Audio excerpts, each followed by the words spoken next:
बहुत दूर दूर से आप लोग आए हैं। बाबा देवाधिदेव महादेव को अपने मन का भाव कहने के लिए, प्रार्थना करने के लिए, दिल से बाबा को नमन करिए, भाव से कहिए, प्रार्थना करिए, विनय करिए, निवेदन करो। ये कथा जो चल रही है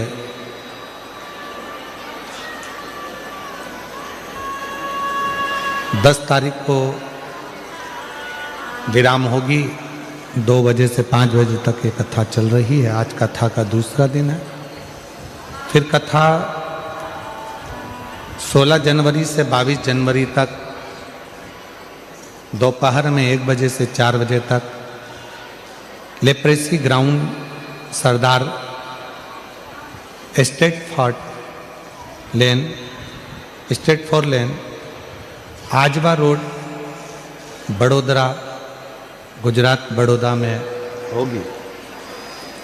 जहां कथा का समय 1 बजे से 4 बजे तक रहेगा। 16 से 22 जनवरी तक। बड़ौदा वालों को बहुत बहुत बधाई, जो बड़ौदा के क्षेत्रवासी इस पवित्र कथा को श्रवण कर सकेंगे।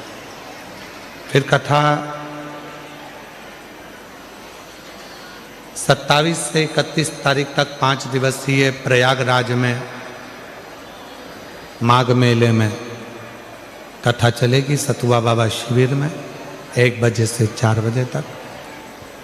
ऐसे ही कथाओं का क्रम निरंतर चलेगा। 14 फरवरी से 20 फरवरी तक रुद्राक्ष महोत्सव है।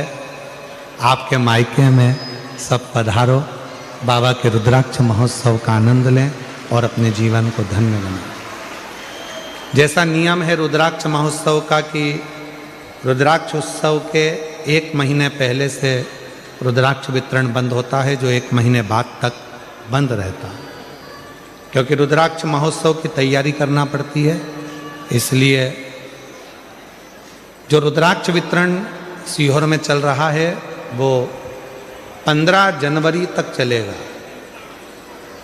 और 15 जनवरी को रुद्राक्ष वितरण बंद होगा, जो 15 मार्च तक बंद रहेगा। तो जो रुद्राक्ष लेने वाले हैं वो 15 जनवरी के पहले आप जाकर रुद्राक्ष ले सकते हैं।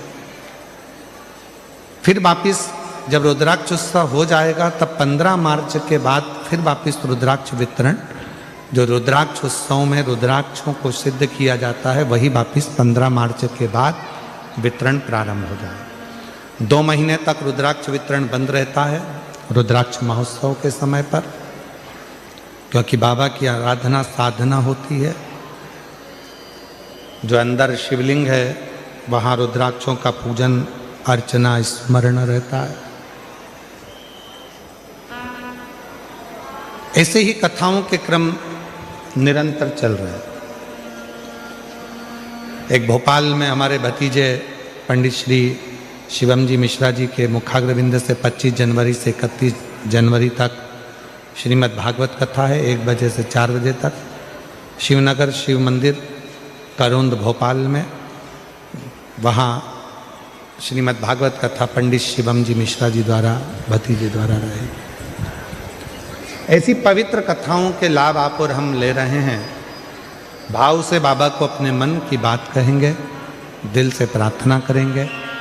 और हमारा आप लोगों से निवेदन है बाबा से ऐसी प्रार्थना करना कि 10 तारीख को कथा पूर्ण हो, और जो कामना लेकर आप आए हैं बाबा ऐसी कामना पूर्ण करना कि 16 तारीख को हम बड़ौदा पहुंचकर अपना पत्र दें और बाबा से कहें कि हमारा कार्य पूर्ण हो। ऐसी बाबा को प्रार्थना निवेदन करेंगे सब साथ में। जिसको आता है साथ में बोलेंगे। आपकी आवाज़ यहाँ तक पहुँचे, आपकी और हमारी आवाज़ देवाधिदेव महादेव तक पहुँचे और सबकी कामना पूर्ण हो। दिल से बाबा को नमन करें।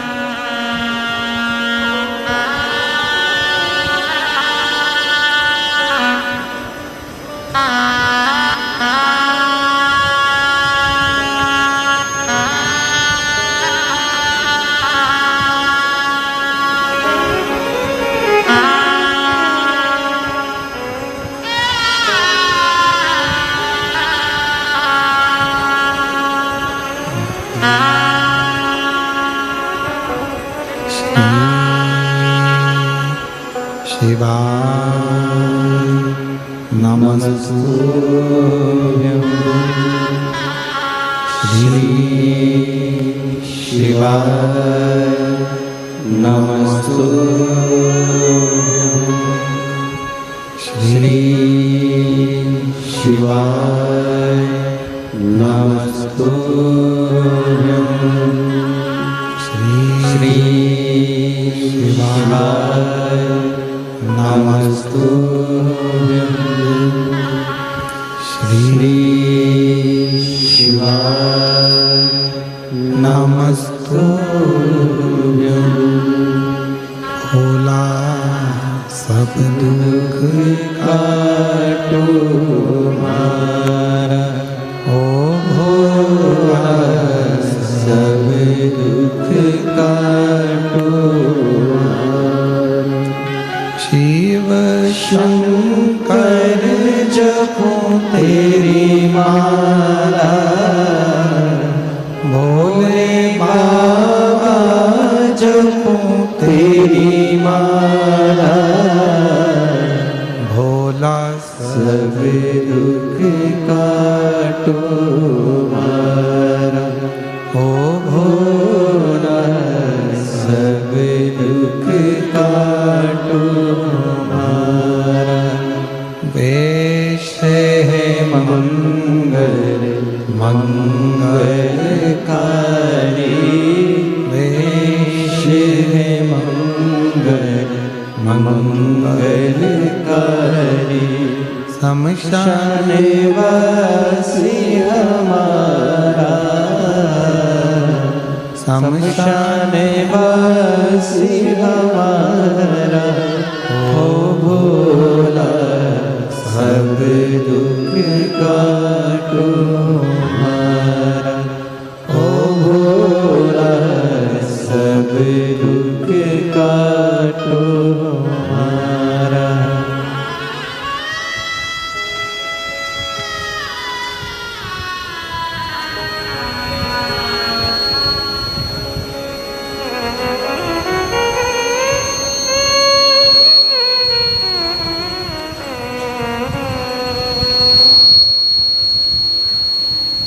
बाबा देवदत्त महादेव, भगवान शिव उगड़दान त्रिकालदर्शी कैलाशी विनाशी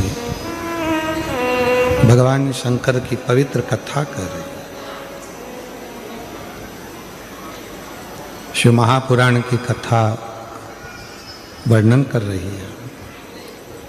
माता अंजना देवी ने जैसे ही कहा कि हनुमान जी ने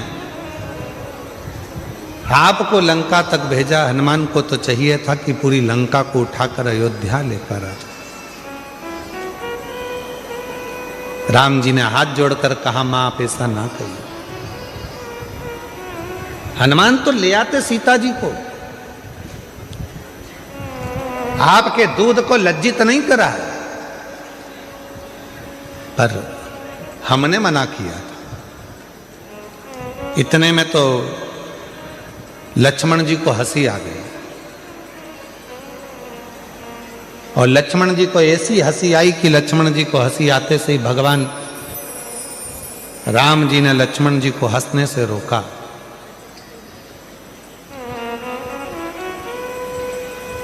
अंजना जी को ठीक नहीं लगा। जब बड़े बात कर रहे हों और उसमें अगर कोई बीच में यह उपहास करे तो ये श्रेष्ठता कहां है?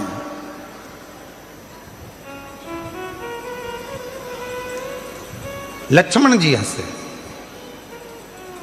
इतने में लक्ष्मण जी ने कहा माता अंजना जी के से, देखो प्रभु भैया राम, माता तो अपने दूध का और अपने पुत्र का कितना गुणगान कर रही हैं और अपने आप का कितना गुणगान कर रही हैं। एक बार भी उन्होंने ये नहीं कहा कि लक्ष्मण के बाण से या राम जी के बाण से ये सब कुछ हो सका।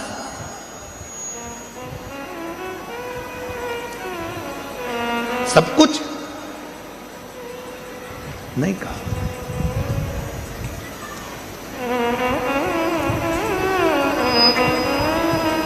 माता जानकी जी ने कहा, लक्ष्मण तुम्हारा कहने का मतलब क्या है? क्या मेरे दूध में वो प्रबलता नहीं है? क्या मेरे पुत्र में वो प्रबलता नहीं है? इतना तो कहना था। तब माता अंजना ने कहा, ठीक है लखन है लक्ष्मण, प्रभु राम की साक्षी में ये सामने पर्वत है, इस पर्वत के टुकड़े तुम अपने बाणों से कर दीजिए।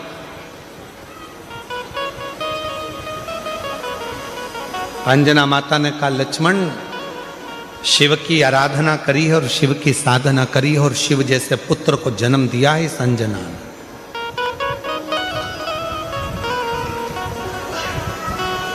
तभी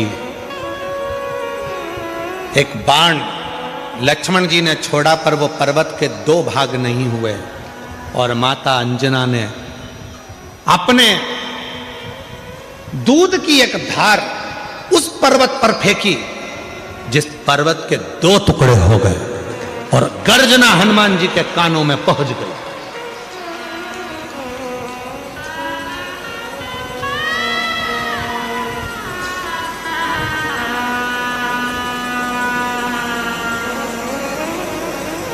हनुमान जी के कानों में जैसी गर्जना गई, गर्जना जाते ही दौड़कर हनुमान जी महाराज आए। ना जाने ऐसी आवाज कहां से आई है, मेरे राम जी पर कोई उपद्रव तो नहीं हो गया, कोई बात तो नहीं हो गया।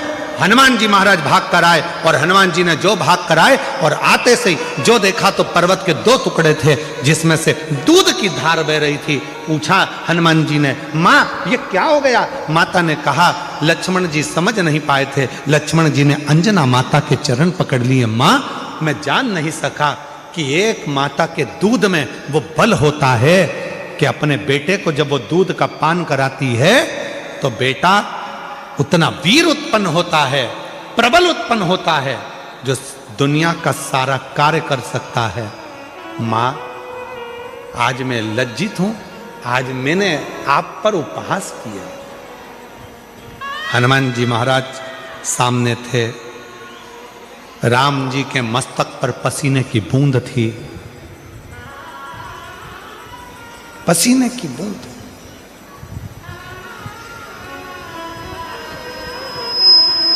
हनुमान जी बोले, मैं प्रभु राम जी के लिए जल लेकर। अंजना जी ने कहा, जल लेने तुम क्यों जाओगे? स्वयं मां नर्मदा जी का आह्वान किया माता अंजना ने, और मां नर्मदा जी कल कल करती बहती हुई आती हैं, और जो दूध की धार माता अंजना ने दी थी, उस नदी से, दूधी नदी से माता अंजना के सम्मुख में नर्मदा मैया का संगम होता है, जहां पर भगवान राम जी ने जल का आचमन किया है।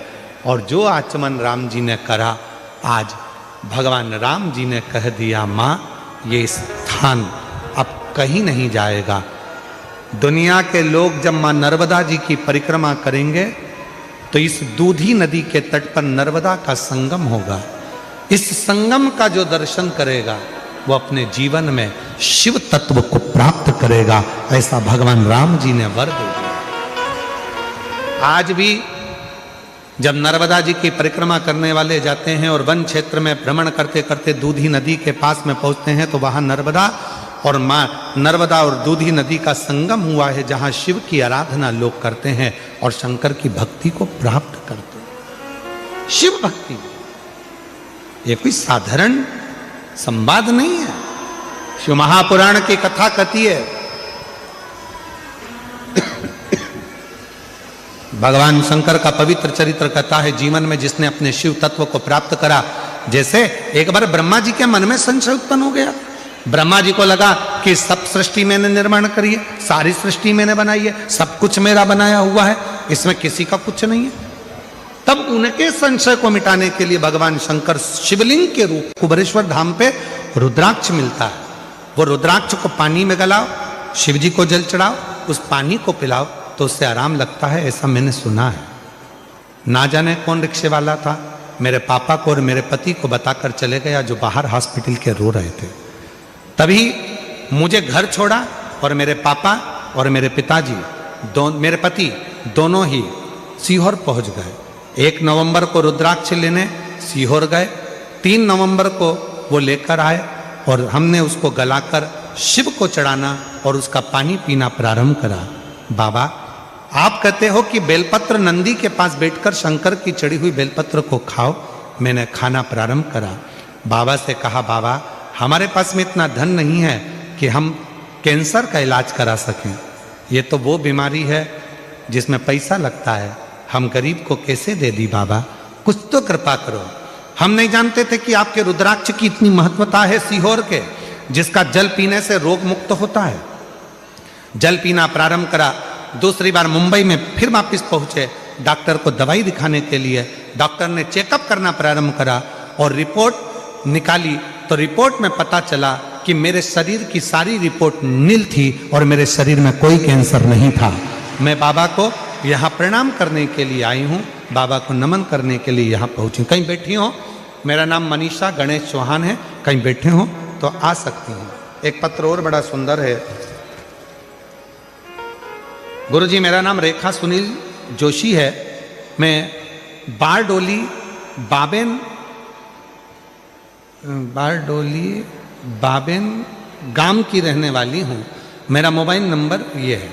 मेरी शादी को 20 साल हो चुके थे पर मुझे संतान का सुख प्राप्त नहीं था। कहीं बैठे हो तो आ सकते हैं और बच्चा हो तो उसको भी लेकर आ सकते हैं। संतान का सुख नहीं था।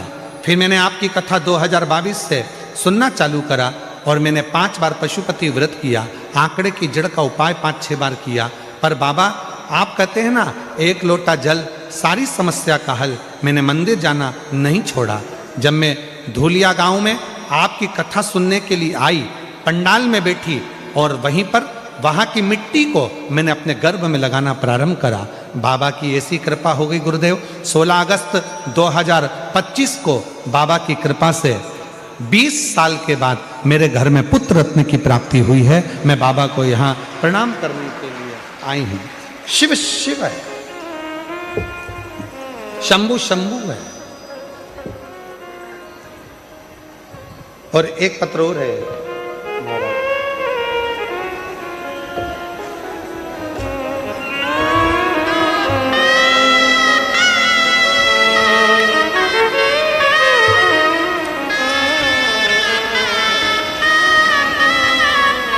मेरा नाम निर्मा, पति का नाम धर्मपाल, जाट जाखड़, मेरा गांव रीडी, तहसील डूंगरगढ़, जिला बीकानेर, राजस्थान से आई हूँ।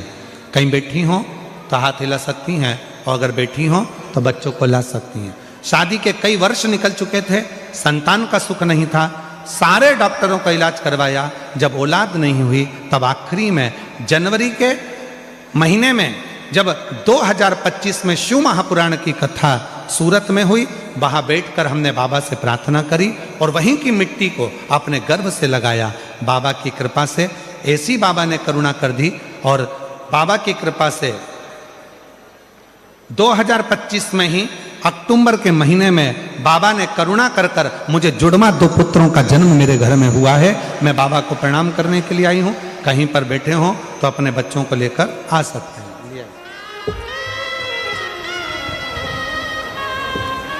और शंभु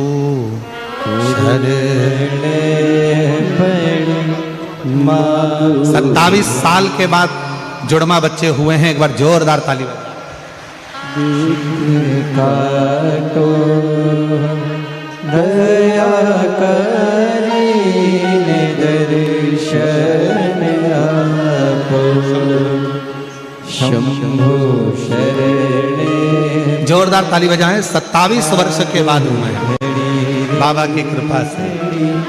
दुख काटो दया करीने दर्शन आपो शंभु शरणे पड़ी मांगो घड़ी रे घड़ी दुख काटो दया करीने दर्शन आपो। जोरदार ताली बजा। 27 साल के बाद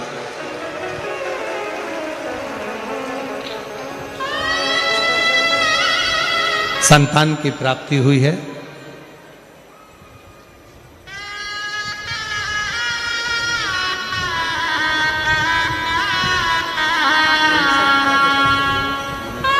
आप ही को बेटी को कैंसर हो गया था इस बहन को, पैसा नहीं था, 2 लाख रुपए लगना थे। शिव जी के मंदिर के पति और पिता हॉस्पिटल के बाहर खड़े होकर रो रहे थे कि मेरी बेटी को कैंसर हो गया, पैसा नहीं है। एक रिक्शे वाला आकर बोला कि सीवर वाला बाबा कथा करता है, एक बार रुद्राक्ष का जल दो।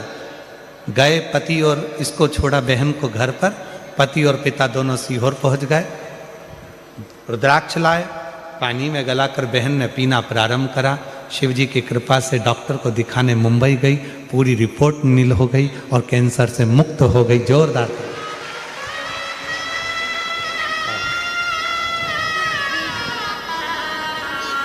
मेरा तू ही तो हमदर्द है, जिसे हर दर्द कहता हो।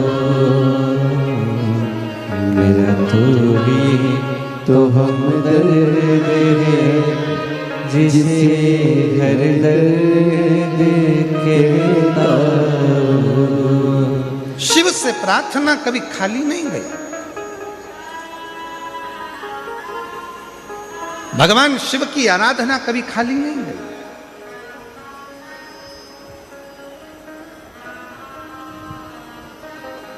ब्रह्मा जी के मन में थोड़ा सा अहम आ गया। याद रखना, जीवन में या तो राम रहेगा या हम रहेगा।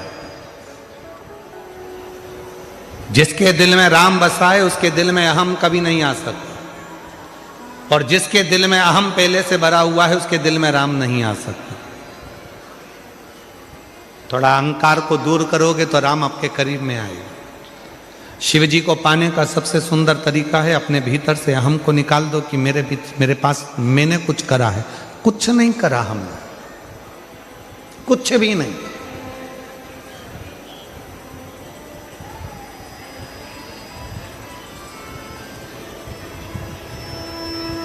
कुछ भी नहीं।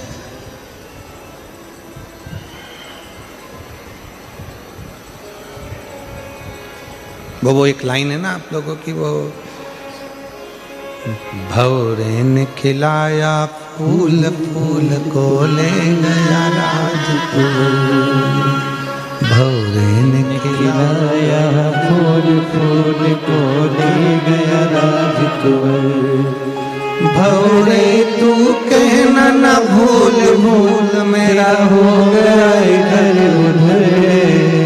भौरे ने खिलाया फूल, फूल को ले गया राजकुमार। ये संसार में जन्म जिसने दिया है, जिसने संसार सागर में भेजा है, उसी ने हमको खिलाया है, उसी ने हमको वैभव दिया है, उसी ने आप और हमको धन दिया है, उसी ने हमको संपदा दी है, उसी ने समझने की बुद्धि दी है, उसी ने सब कुछ दिया है। अब आगे आपके ऊपर निर्भर करता है कि इस बुद्धि को, इस मन को, इस चित्त को आप हम में डुबोएंगे कि राम में डुबोएंगे। ये आपके ऊपर निर्भर, ये आपके ऊपर निर्भर करता है।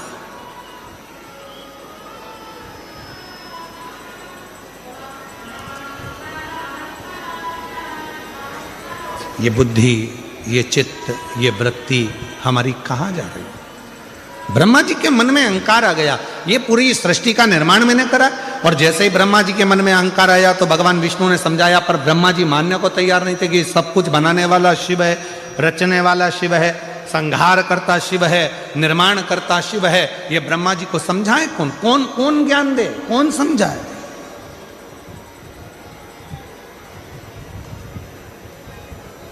दो होते हैं, एक होते हैं विद्वान, दूसरे होते हैं विद्यावान। विद्वान को समझाना कठिन है, पर विद्यावान को समझाना सरल है। दो हैं। रावण को भी विद्वान कहा जाता है। रावण को कहते हैं लोग बहुत विद्वान है, बहुत विद्वान है, बहुत विद्वान है, पर रावण को कोई विद्यावान नहीं कहता। रावण को लोग विद्वान कहते हैं, पर विद्यावान रावण को नहीं कहा जाता। पर हनुमान जी को लोग विद्यावान गुणी अति